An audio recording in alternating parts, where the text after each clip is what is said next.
The noon hour is upon us, and here at the Tyler Mahoning Valley History Center, that means on the third Thursday of the month, it's time for Bites and Bits of History, sponsored by the John and Loretta Hines Foundation.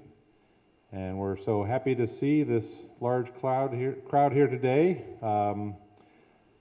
Probably has something to do with our speaker. Possibly, maybe.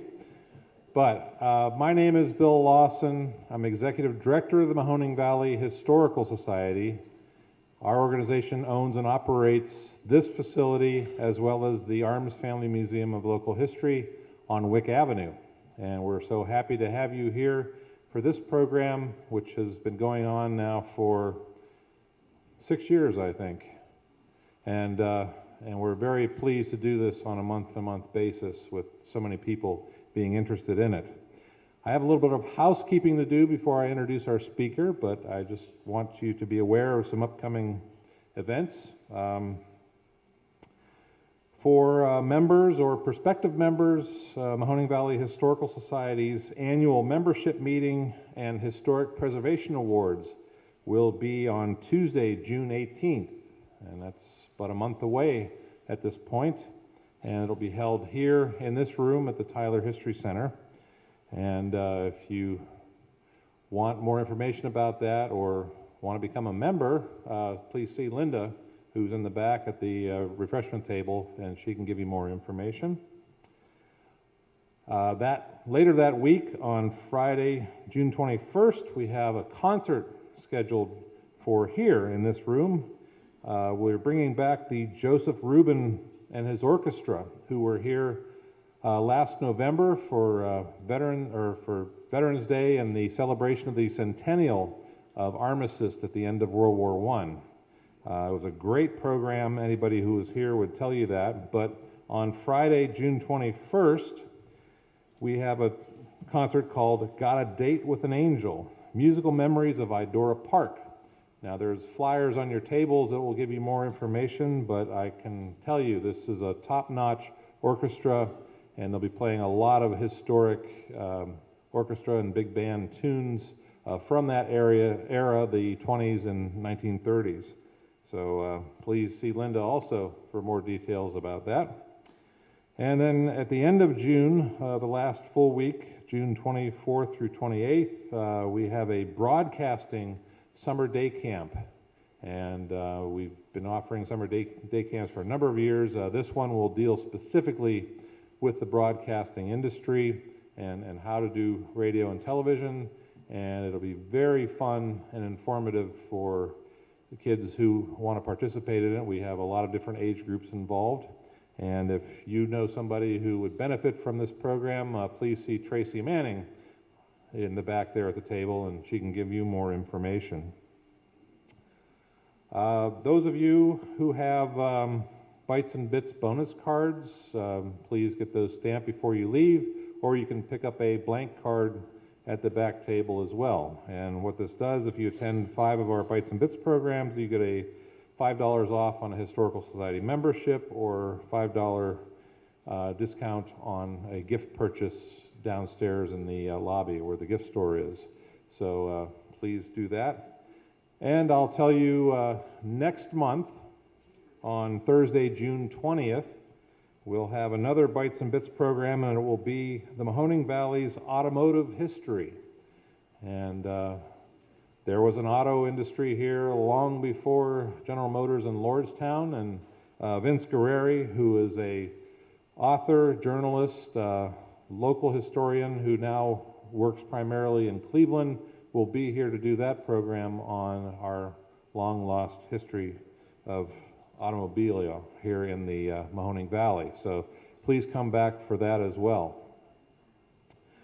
So, enough said. It's my great pleasure to introduce today's speaker, Rich Morgan.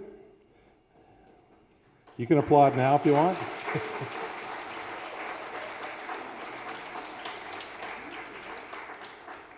Rich actually grew up here in Northeast Ohio in Geauga County in the Snow Belt, and he says, having no neighbors or children nearby, Rich's friends were the personalities that he listened to on Cleveland radio stations and watched on Cleveland television. His mom bought him a small Lionel weather station, and these elements inspired him to pursue broadcasting. His radio career began in 1972 when he worked for WKSU AM and WKSU FM and WDMT FM. By the time he arrived in Youngstown in 1979, he had worked at 10 other local radio stations. Working 7 days a week, he often worked 2 stations at a time. WKBN Broadcasting offered him the versatility of working on television as well as AM and FM radio, all at the same location. Rich learned the lay of the land by doing live radio broadcasts around the Mahoning Valley and Rollin' Radio. Anybody remember those? Yes. He also hosted the long-running Money Movie for its final 7 years, and to this day, many past viewers share their favorite memories of that show. He helped to develop the original weather and was the original weatherman for First News This Morning, which began in 1992. And throughout his tenure, he served as the weatherman on the First News at noon on TV 27. Rich says, "I've enjoyed spending so much time on the air and in person with listeners and viewers in the Mahoning Valley, and thanks for sharing your time with me." And so we're very happy for Rich to share his time in an afternoon with Rich Morgan.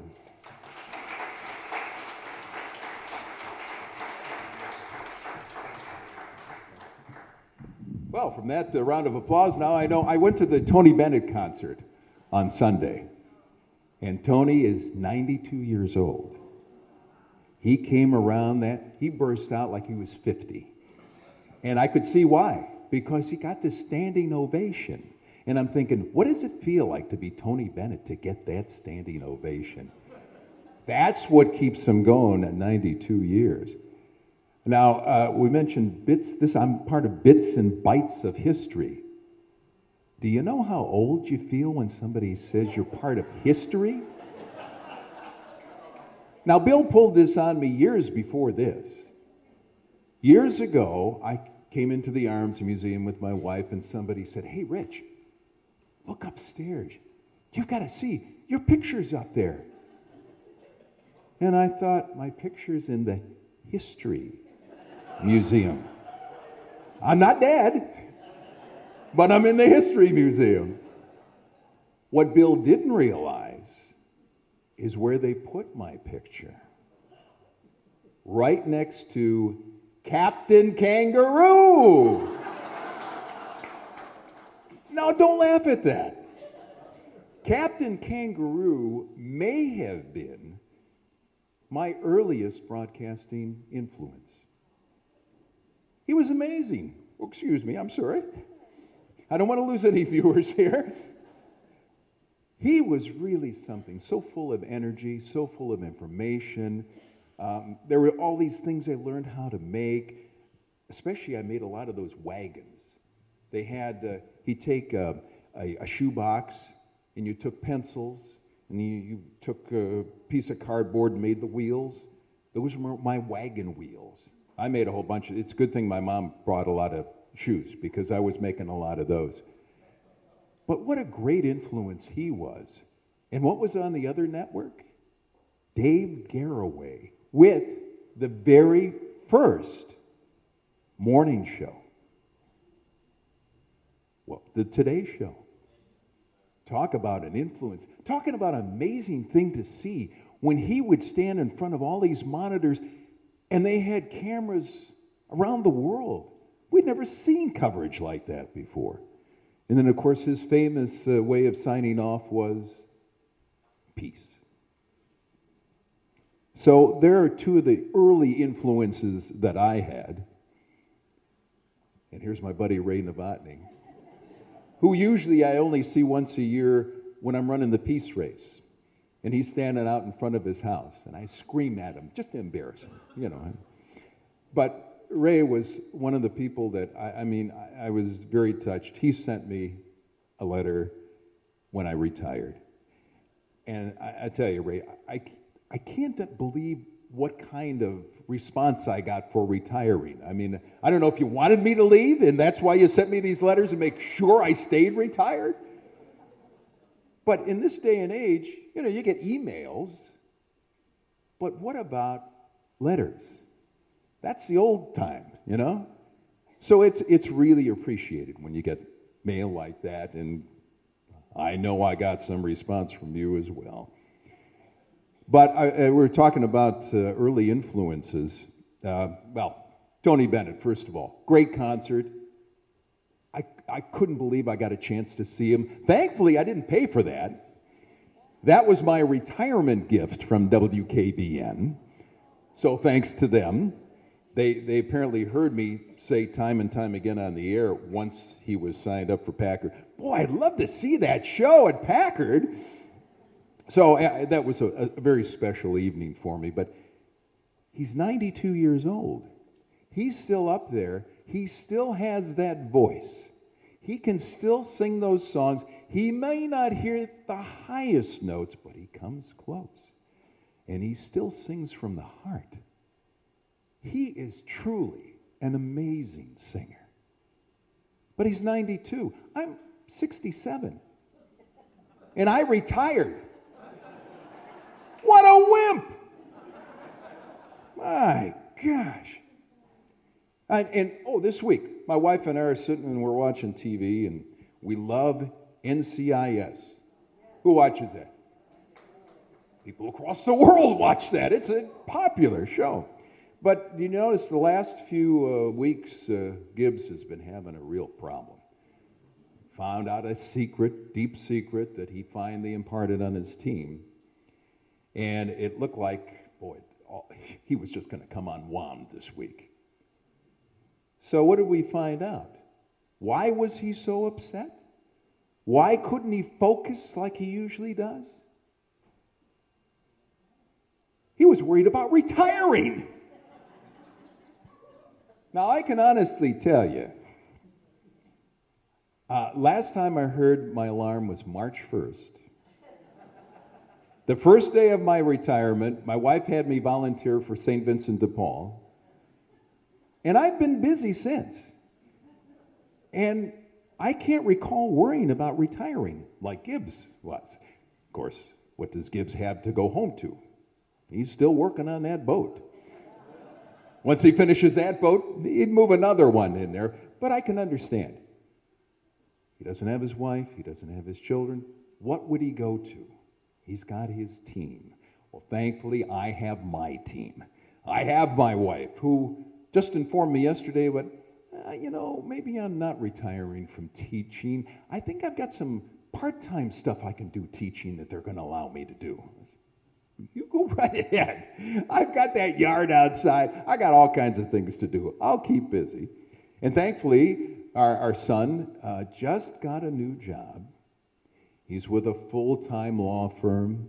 He'll learn a whole bunch more stuff. And we're very excited for him. And he got married in January. That's when it's fun to be a parent. It just brings the smiles out in you. So here we are. I'm retired, and I was talking about people that influenced me. And one of the things that in broadcasting early on, what I picked up on was that there's these distinctive voices. When we were growing up, how many television stations were there? 3. Okay, because there were 3 networks. Oh, now look at...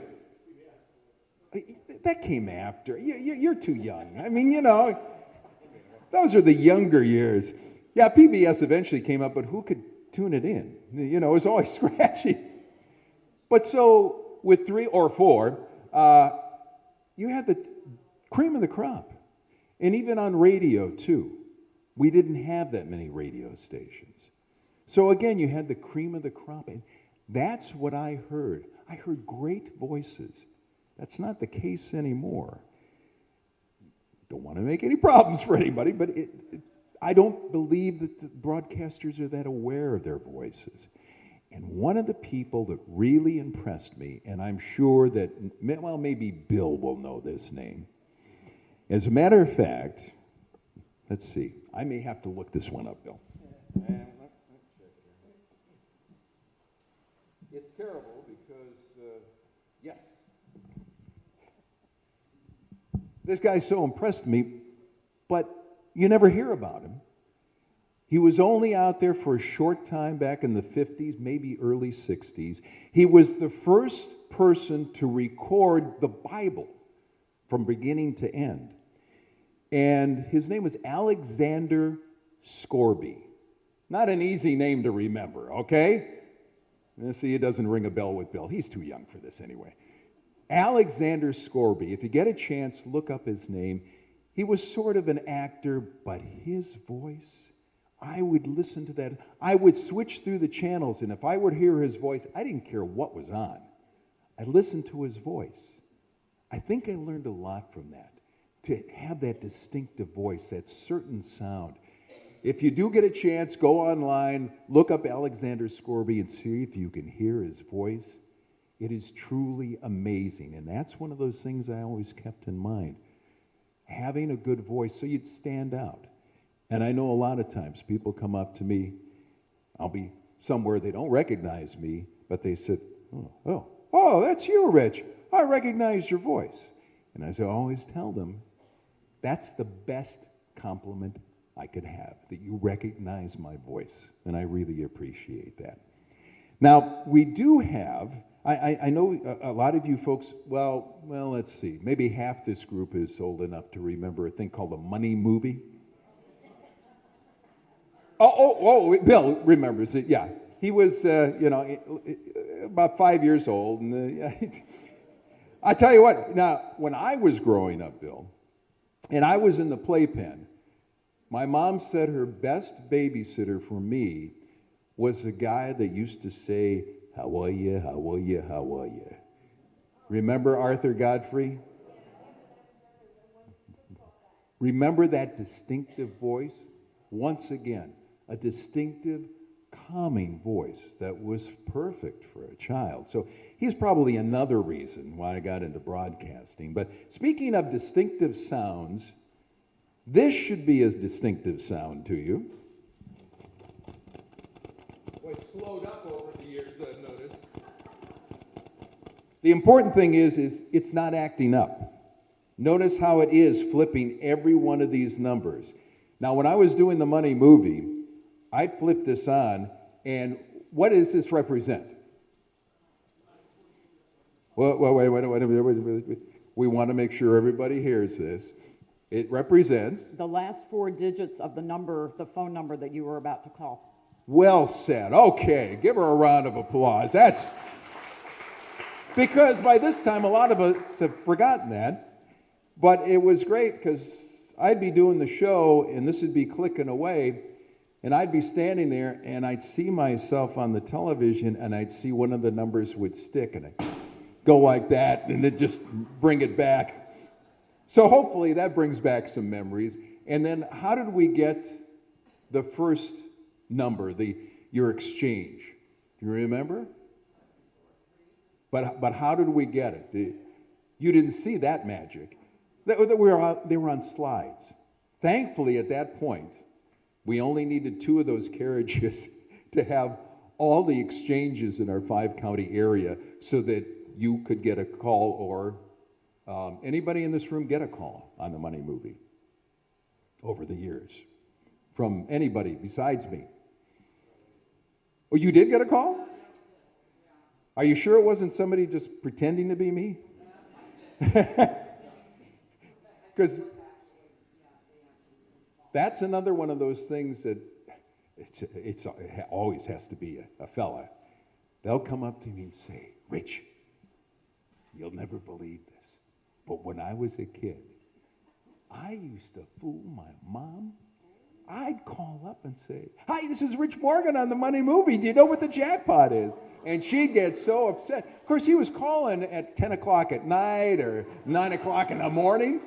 You know, that should have been a tip-off, but when you get a call like that, you're so excited. So those were exciting years. I really did enjoy the Money movie, and really that's the way I got to meet all of you. And that's the way I got to go to a lot of free meals because people were so nice. We would mention during the breaks different places to go, spaghetti dinners.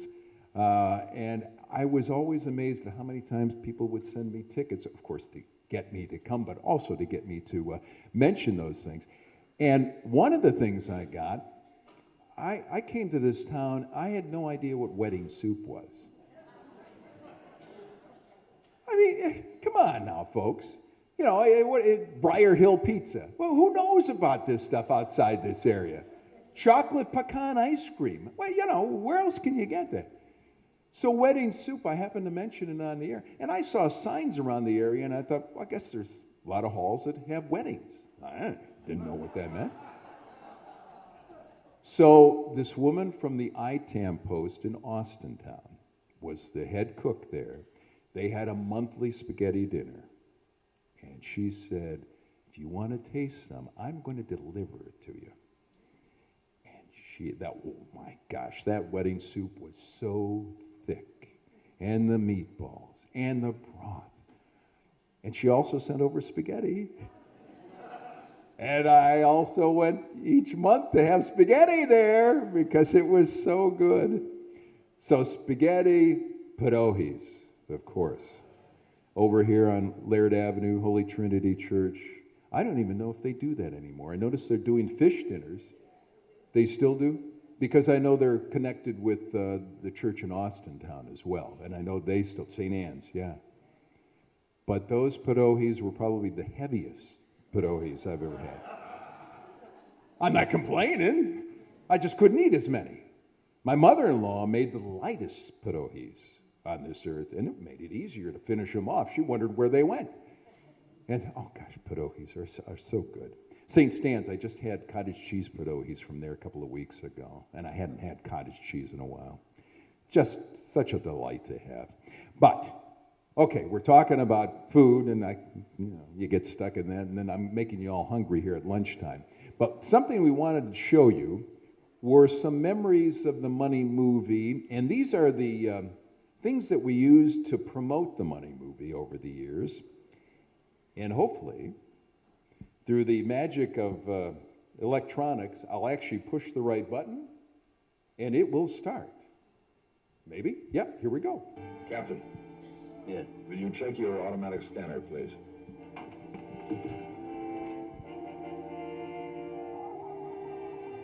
It's on. Ron Verb!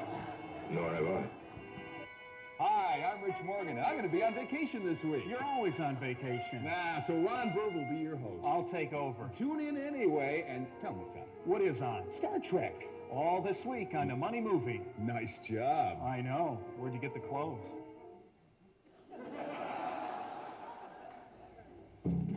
Adventure Week on the Money movie. There. I must find those Adventure Week movies somewhere around. Over here! Eureka! I have found the tapes! Adventure Week is ours!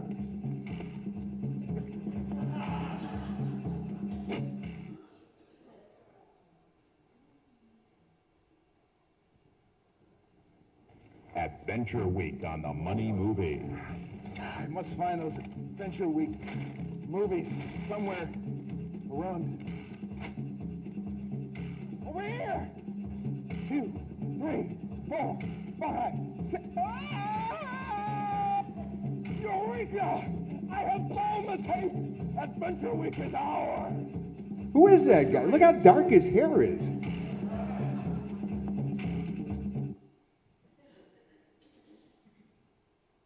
We actually did that in the Cannot say backyard what at it the is, station. But I would say it has found us. I've traveled the galaxy searching for the best Star Trek episodes. My shuttle can only hold 10, but I can't decide which ones to transport. Send a postcard with the name of your favorite Star Trek episode to Starship 27, 3930 Sunset Boulevard, Youngstown, 44501. The 10 most popular episodes will air on the Money movie. Distinctive voice, Don Guthrie. appears we have accidentally intercepted someone's transporter beam, Captain. That's impossible. Something is beaming aboard this vessel. I'll be right there.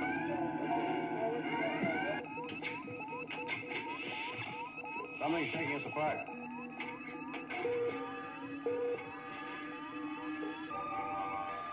Hey guys, it's just me, see? No long ears, no pointed ears. Be sure to watch your 10 favorite Star Trek episodes all this week on The Money Movie on TV 27.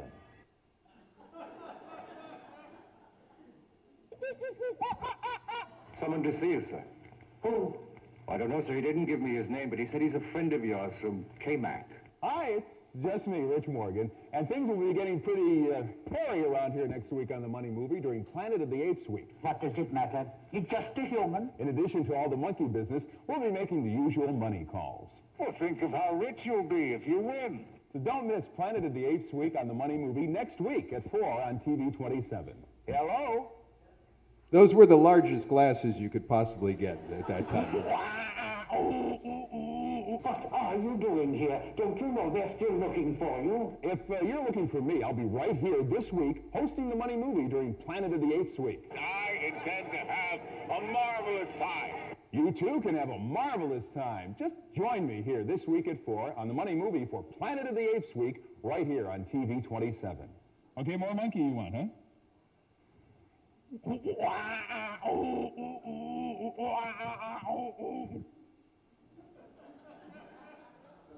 What kind of evil lurks this week on The Money Movie? Hi, I'm Rich Morgan, and we'll be featuring movies that are frightening, scary, and bone-chilling. You'll see Haunted Palace, House of Usher, Murders in the Rue Morgue, with characters that were born to be scary, like Vincent Price and Lon Chaney. Don't be afraid when the phone rings, though, because it could be me calling you for The Money Movie jackpot. Watch The Money Movie this week at 4 during Suspense Week.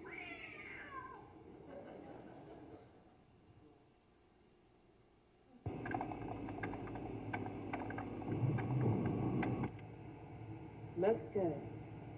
Let her rip. This is what we've been waiting for. Even I don't remember this one. Join me this week on The Money Movie when we'll feature Tron, Treasure Island, Babes in Toyland, and The Sign of Zorro. Perfect.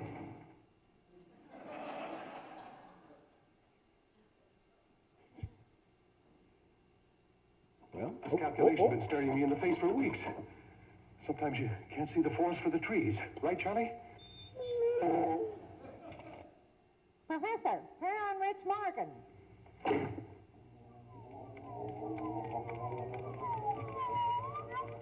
Next week on The Money Movie, we'll feature The Absent-Minded Professor, Tron, Treasure Island, Babes in Toyland, and The Sign of Zorro. Well, that's the end of that. I don't recall that one. Okay. Well, I'm glad you enjoyed those.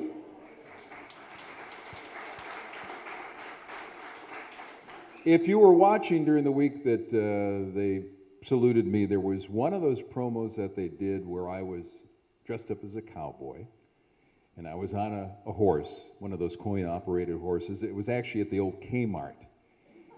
And there was a little girl that shot an arrow into my head. She was playing the Indian. The little girl was Don Guthrie's oldest daughter. And she was only, I forget, maybe 7 years old or something like that then. So that's one of those, really pleasant memories. But I was thinking about what Bill said about an upcoming lecture about automobiles in the Mahoning Valley. That is truly amazing. You don't think about that. You think about Detroit. But there was a tie-in with WKBN. The owners had, they invested money in it. I don't know how much pull they had on making the automobiles or not. Was it the Mahoning? It was the Mahoning, too. So that's another reason to come to find out. I'll have to come to find out more information about that. But that was the thing about the Williamson family. And unfortunately, that's the thing I don't think a lot of people realize. This was a family that had this young fella who was bound and determined to have fun with the radio. I mean, he essentially was just a ham radio operator. He was playing around. And in the early days, these fellows communicated with each other to find places where they could get parts to repair their radios. Well, he tried to take it to the next level. He didn't know what he was doing. I mean, I owe my career to him not listening to his father. Because his father said, well, you get a real job. Go in the steel industry. Now, where would I be today? You know, who knows?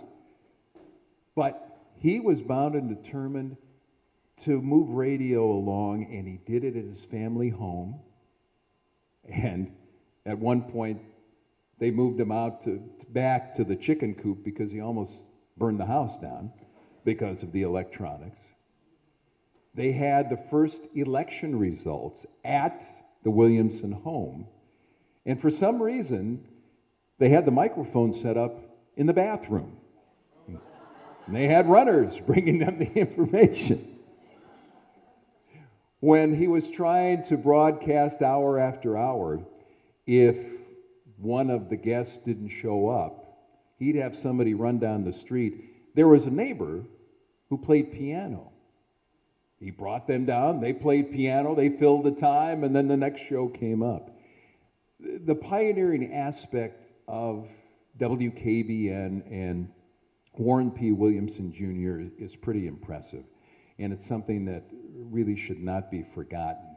You think of the great names, you think of KDKA as being the first radio station.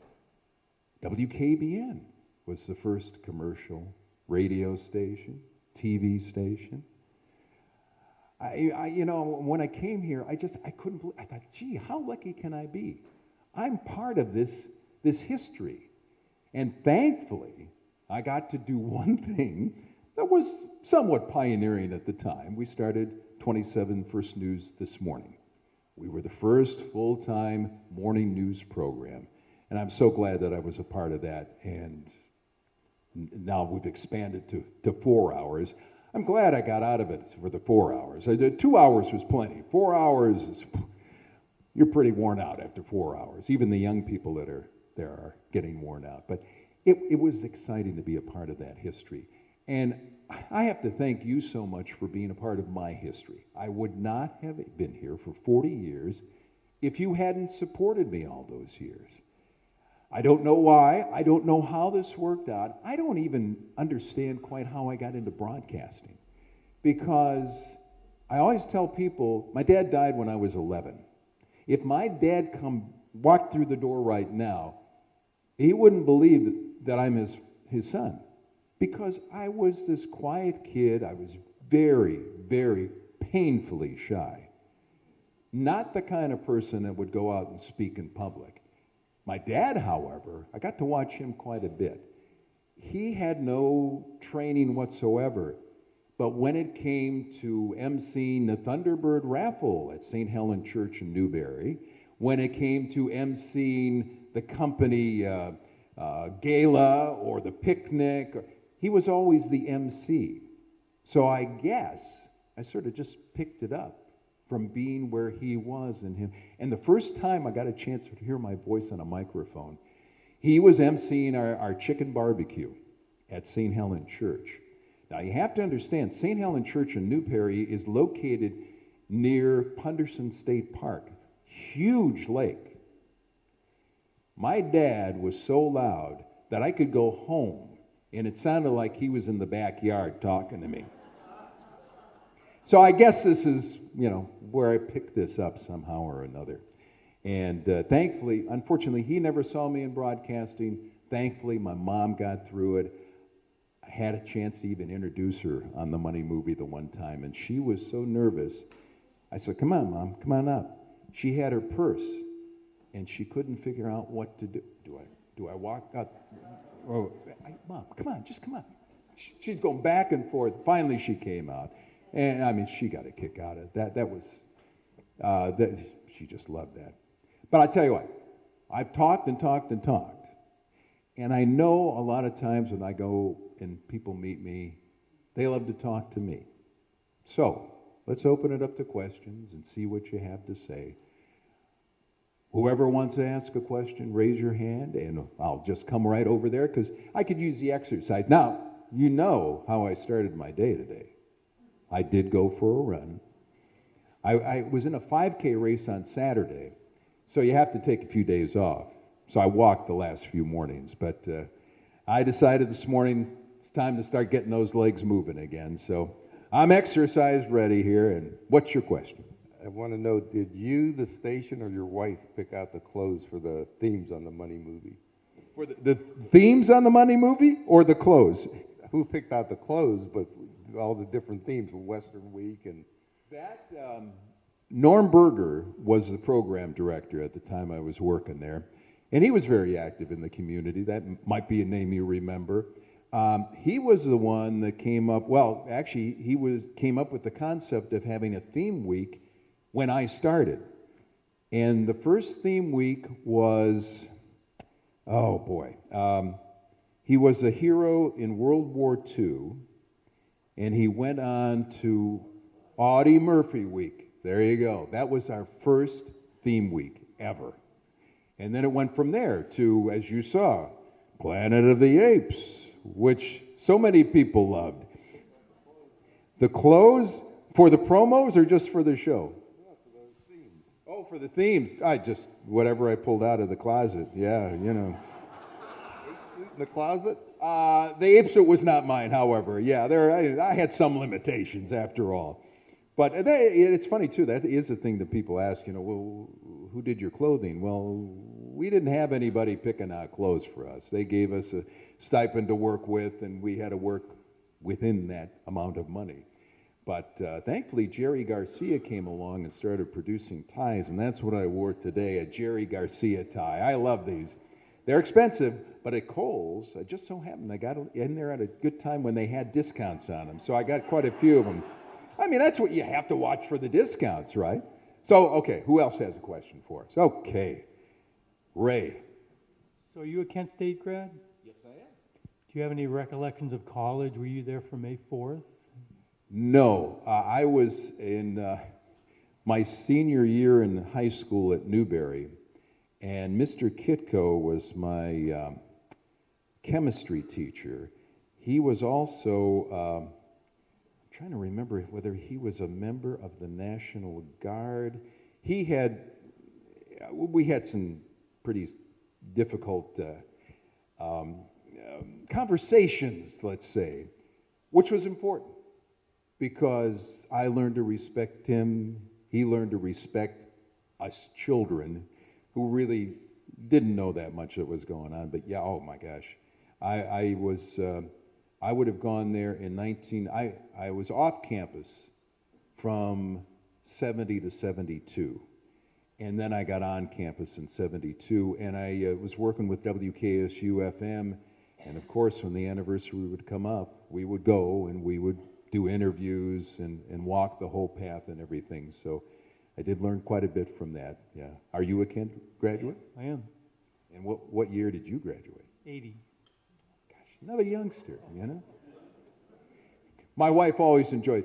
Ray was the naturalist there at Mill Creek Park for many years, and I mean, he's so knowledgeable. And my wife was a school teacher, so she brought classes through there. And teachers always appreciated what he did, and he's still probably the most knowledgeable person of the history of Mill Creek Park. And if you want to ask him questions, if he doesn't rush out of here too fast, you can do that. Okay. Is there anywhere in this town that you can go as a celebrity that people don't know you? Well, you know what I think it is people in this town have been so kind to me that they won't overdo it. They'll sort of test and see if I'm not too busy. We went to Sunrise Inn in Warren to eat before the Tony Bennett concert. And I had this older woman who saw me. I miss you. Well, then I could see her daughter behind her, and she was starting to pull out her camera. And I said, okay, let's take a picture. So what does she do? She comes over, and I'm still sitting. She's and her daughter kept on saying, "Smile. Mom, smile." And I thought, I'm not doing anything to make her smile. I could get in trouble here. But, you know, that's not an interruption. That's a sweet memory. And then it turned out people were off to the one side diagonal from us, and they asked me where I was from originally. And I said, Newberry. And I said, Punderson State Park's there. Oh, Punderson. Oh, yeah, we ride our motorcycles up there. So I had a different conversation with them, but they knew me from the Money movie. What my mother used to enjoy, she worked at TJ Maxx in Willoughby Hills. Willoughby Hills up in Cleveland, along the lake shore. And she would be working there, and people would come up, and I don't know how she got them into a conversation. She was working there. But she'd find out they were from Youngstown or Warren or Newcastle or wherever, and she'd say, well, you know my son. Now they're looking at this woman who they don't know from Adam. How could you know my son? She said, well, Rich Morgan.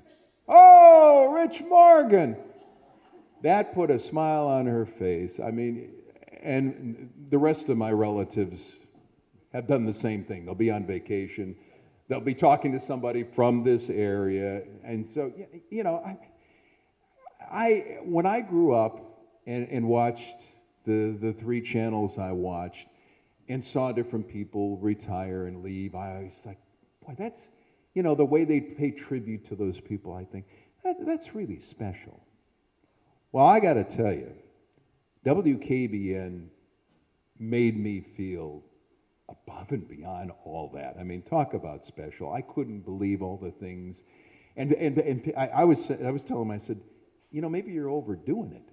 And they said, no. People are coming up to me saying, hey, we enjoyed seeing you with your glasses on.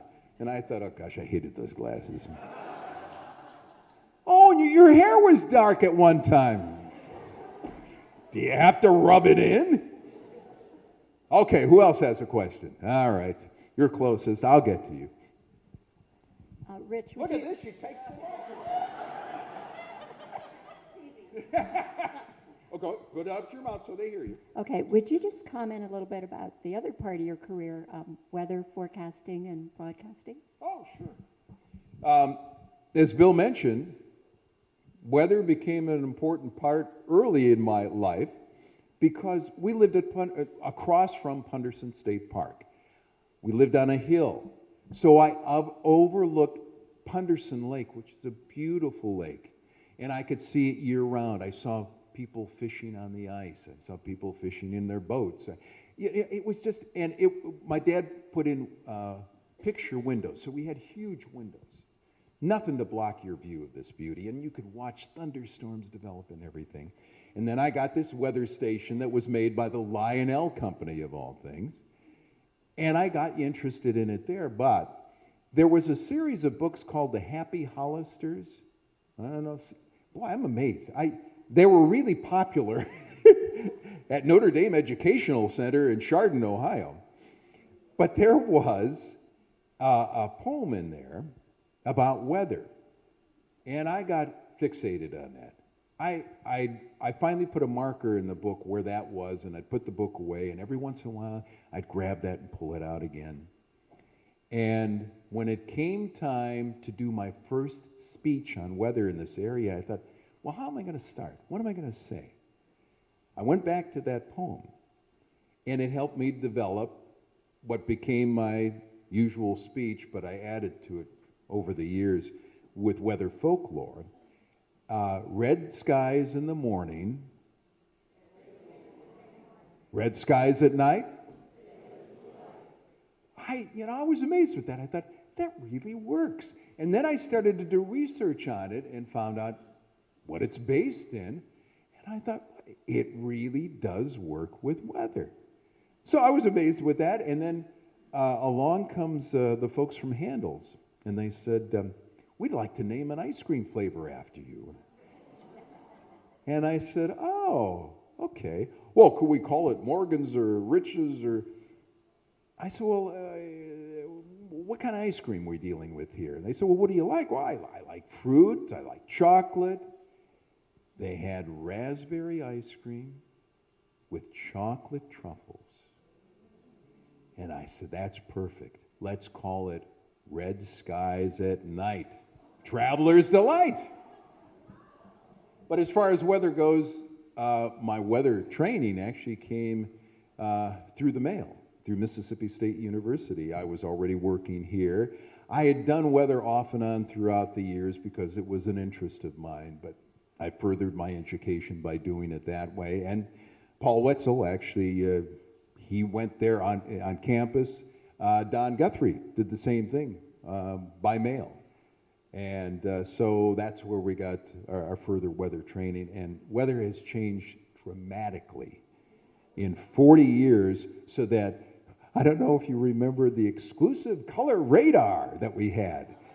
We would run that at the top of the hour on TV, and then in the radio stations, we did have a monitor. That's the first time I ever had anything like that, that I could watch the weather throughout that time. And I would see rainstorms come, and from the west, huge line of showers and thunderstorms. And as they came to Youngstown, it would split apart and travel around us because of the heat. It's a heat island. And so it would cause that to break up, and then it would reemerge on the other side. Farmers like that because then they'd get the rain from the thunderstorm or whatever. But to me, that was exciting. Exclusive color radar, but we've moved on from there. And the technology that people like Paul Wetzel are using now, we really can get it to hour by hour. It may only be hour by hour for that day because, there's a lot of things that are working with and against weather. But it is getting better and better. And from what we had over the last 40 years, I mean, you can really count on weather. And please don't complain when Paul's on there and Ryan's on there with them, and they're trying to make sure that somebody's safe in Mercer County because of a tornado or something, because it could be Mahoning County the next time around. So you really have to bear with us, and with the live streaming and everything. If you have a phone, don't rely on just the weather app that's for free on there. We have a free weather app we don't anymore. They have a free weather app on WKBN, and now I go to it just to see the radar. So, I'm getting up in the morning and I'm thinking, okay, I could watch TV, but I can get this faster here, and I can take a look at radar and go, oh, I've got enough time. I can go out there and run about 3 miles and get back, and I won't get wet. So that's what I do. But let's see. It was your turn next. How did you meet your wife, and how long have you been married? Okay, sit back. We're going to be married 33 years, August 3rd. And I met my wife. You remember how I was talking about how extremely shy I was when I was... Yeah, well, there were areas in my life that I was still shy. And I moved around, started at Westchester Apartments when I first moved to town. Then I ended up in Brownlee Woods, and I was trying to decide what church to go to. Finally ended up at St. Luke. And they used to have an early 8 o'clock Mass then. And I went to 8 o'clock Mass, and I saw this young lady, and I thought, oh, okay. Then I went to a holy day. And with my further research, I realized she was a school teacher at St. Luke because she was with a class of children. And of course, that just spurred me on, right? And I went out and asked. No, I didn't. But, thankfully, my radio listeners, who were also television listeners, it's a roundabout story, but it led me to meet this same person, because they said, how would you like a blind date? I said, I'm not doing anything. No, yeah, sure, let's do it. So they started to describe this teacher at St. Luke's School, and I said, I know exactly who you're talking about, but I just haven't talked to her. So thankfully, that couple brought us together, and it's worked for 33 years. And I'm happy. I believe she's still happy. You might want to ask her privately, but and as I said at our Christmas party for WKBN, I told the young people, I can tell you all about broadcasting, but one of the things you need to know is you cannot get through this business without the right partner. And that is my wife, who got me through this business. And I'm glad that I met somebody that wasn't in broadcasting. School teacher. I would have never expected getting married to a school teacher because for 8 years, I was taught by the Notre Dame nuns. You don't think about marrying a nun. I mean, it just, didn't make any sense, right?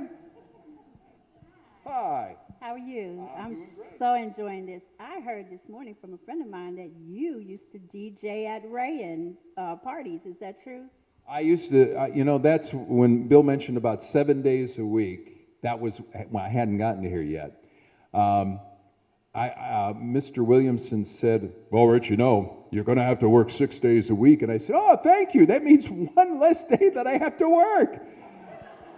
And I'm working out of the same building. I don't have to go from one place across town to another place. But Dan Rivers was into doing dances and stuff. And he said, oh, Rich, you should get into DJing. And I said, oh, yeah, sounds like fun. So I bought all the equipment, and we had records. We still had records back then, right? 45s and albums. And so I got into that, and I would do weddings, I would do graduations, I would do parties. It was another way for me to meet you people. And what happened was, I go to these things, and people are milling around. Oh, there's Rich Morgan! I felt like that crazy uncle of the family. He's the one, okay, we'll get him to spin the records. I mean, people always made me feel at home. And, what more could you ask for? But those were fun years. I got out of it, 2 reasons. Rap was one reason. Yeah, I knew you could all understand that. We're all the same age. Okay. The other reason is one time I'm getting ready to do a wedding, and my son comes up to me, and he was young. Where are you going? I'm going to play music. Why? Because I'm going to make a little extra money. Why? Well, Christmas is coming up, and, you get some extra presents. Well, why? He didn't let up on me. Every question was why? So I get there, I break down, I'm driving home, and I'm thinking, why? I missed out on an evening with you, making this extra money. I've already paid for this equipment more than once. We've enjoyed the fruits of this extra money, but, how much extra money do you need? You really need your family. And so that helped turn me around. Learned a lot from him. And this gentleman also knows that I learned to run because of my son, because I hated running. I was in football and wrestling in high school. I wasn't a standout. And then, then they say, well, come on, you got to run around the track. Run? So my son, the first thing he says, he's in grade school, I want to get into running. I said, no, you don't. You don't understand. That's the hard part. No, I really want to do it. So I thought, okay, if you're going to do it, I've got to run so that I know how to help you out. Oh, gosh, was that painful. At first, I could run faster than him, and that didn't last. And he kept going and going. And thankfully, the running community these are wonderful people. The coaches will welcome you in. They helped me. There were the fathers of other runners who said, "Hey, Rich, come on, we're going to a 5K race." Why? And eventually it was just a fun social event. I didn't care that I was losing. I was with these guys, and I was with these kids running. And we had a great time. And, they always say, don't worry about it. You have to run your speed. And I've truly enjoyed it and met people like this who at one point told me about praying and running. Yep. And then we also made Renault together. Yeah, that's true. But he told me, he said, you can pray the rosary when you're running. I said, but you have those beads and you're running along. No. 5 here, 5 here. There's the rosary for you. So, taught me a very important lesson here. Here's Ray. This guy, he wants to control this program. I understand you come to each one of these too, right? I strive for that. I don't always make them, but... Does he get a prize for coming to so many? Or? No? Oh, okay. So how did you choose your radio name? I didn't. That is an interesting story because Dan Rivers was my boss at WFMJ Radio. They had an AM radio station 40 years ago. I don't think anybody listened to it, but a friend of mine worked at WYTV, and Jack Marshall. I don't know if you remember Jack. He worked at YTV, nicest person in the world. He called me up and he said, there's an opening at the radio station there in Youngstown. And I said, oh, okay, I'll go apply. I was driving into town and I had the radio on and I'm listening to the station and I hear this voice and I'm thinking, okay, they're still doing the network news. When's the local guy going to do the news? And I realized it was the local guy, Glenn Stevens. Talk about another great voice. And I've told him that again and again. And, of course, also a great actor. If you haven't seen him act, if you see him, he's amazing. But Dan Rivers goes, well, your real name is too ethnic. Now, my real name is Protiva. Protiva. Don't write it down. But he said it was too ethnic. He said, do you have any ideas? I said, no, I wasn't really thinking about that. So he said, well, I'll give you a call. Dan never called me. I was in my apartment at the Westchester Apartments, and I'm doing stuff and cleaning, and I got the radio on, and I hear the fella on the air go, hey, there's going to be a new kid on the block here, Rich Morgan, tonight from... And I thought, who the heck is Rich Morgan? I'm supposed to be working tonight. And then I thought, oh, Rich. Oh, no, that's me. Morgan. Okay, so not only did I have to write down the call letters, which, as Bill mentioned, I had worked at about 10 stations before I came here. That was a constant thing. You go to a station, you write the call letters down so you didn't mix up. And then I had to write down the name, Rich Morgan. And when what happened was, back in the old days, the owners were all local, and they had an unwritten law. You don't hire away from us. You don't take our talent. Let them go to another city, but don't hire away from us. I don't know why they decided to break the mold with me, but Pete Gabriel gave me a call. J.D. Williamson had heard me on the air and said, hey, we heard this guy's tape. Why is he over there? So they hired me, and Pete said, so what about your name? And I said, well, there's probably a handful of people out there that heard me, Rich Morgan, let's just keep it. So I kept it, and that's why we stuck with that name, and it seemed to have worked. It was pretty easy to remember. But it's funny because that happened at a time, it was the tail end of people changing their names. Now all the people that are on the air, they have their real names. But I don't know how I got caught on that just at the tail end there, but ended up changing it. So that is the long story of Rich Morgan and how he got his name. Any other questions? Okay, you're going to make it easy on me. You're right here. How did you and the Trapper become friends? Oh, Trapper. Do you know the story about the friendly Trapper? He started calling up Vince Camp on WBBW.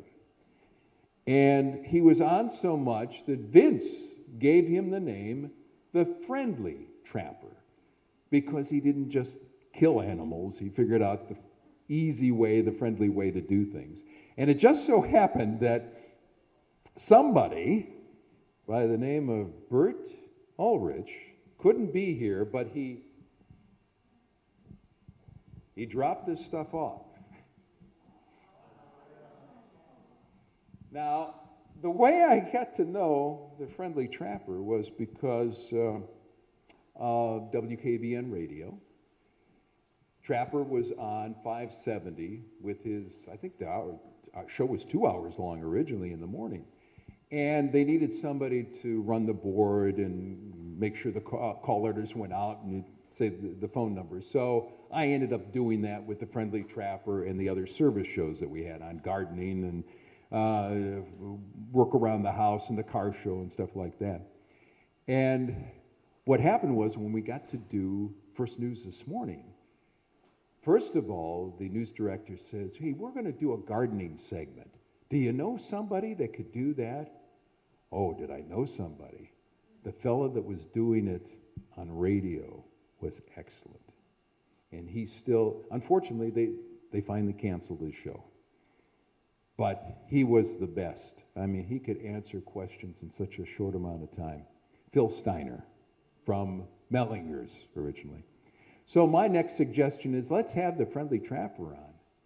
Well, I stood in the newsroom with all these other people in there, and the news director tore that idea apart because there were things that people didn't like about the Friendly Trapper. And he told me every one of those things in front of all these people. And I thought, well, okay, let's try something else. You know, can we just stop already? He finally said, but, the big but, right? If you make sure to take care of him, you can do it with him. And thankfully, that got the show started. And what I could never figure out about the Friendly Trapper, he wrote that book, right? And I thought, okay, he wrote a book. Once you buy the book, why do you need to call him on radio? You got the book. Proof of that was people would call him up on radio and go, okay, Trapper, I follow this, it didn't work. He'd say, okay, did you use this? Oh, yeah, I used that. Did you use this? Well, no, I didn't have that. I ran out of that. That's why the Trapper was so popular, because people didn't listen to the instructions. You know, they always put something else in instead of what he'd say to do, and that's why you needed the Friendly Trapper. But what an original, what a character, an amazing person, and I was glad that we became friends. It was just a great part. But I see Mr. Lawson over here, standing here, and I have no idea what time it is, even though I have a watch on. You know, for 47 years in broadcasting, they had clocks all over the place, no matter where I worked, so I never wore a watch. My wife can't live without a watch, right? So now, what do I have on? It's a Fitbit. I didn't buy it. My son and his new wife thought it'd be a great idea, a retirement gift. And I am having fun with it because I'm finding out I exercise much more than those two young people. So are we wrapping it up here? I'm afraid so. Are you afraid so too? Well, thank you very much.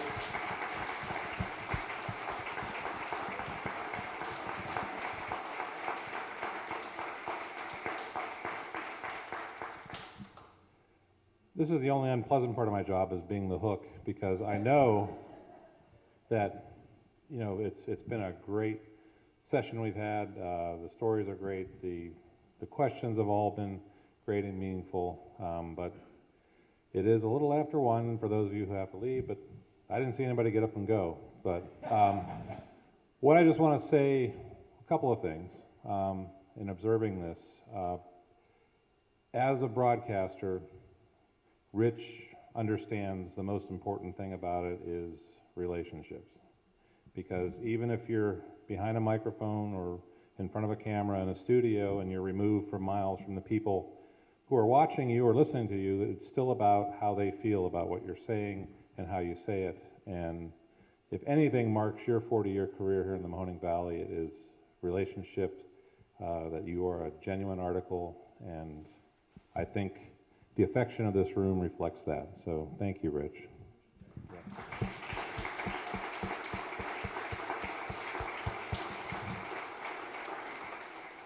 So, would you mind hanging around a little if anybody has anything else to ask? Okay. So Rich will be here for a while. The clicker is here. We might fire that up one more time just to watch it go. Thank you for being here today, and hope you come back on Thursday, June 20th to learn about automobile history here in the Mahoning Valley.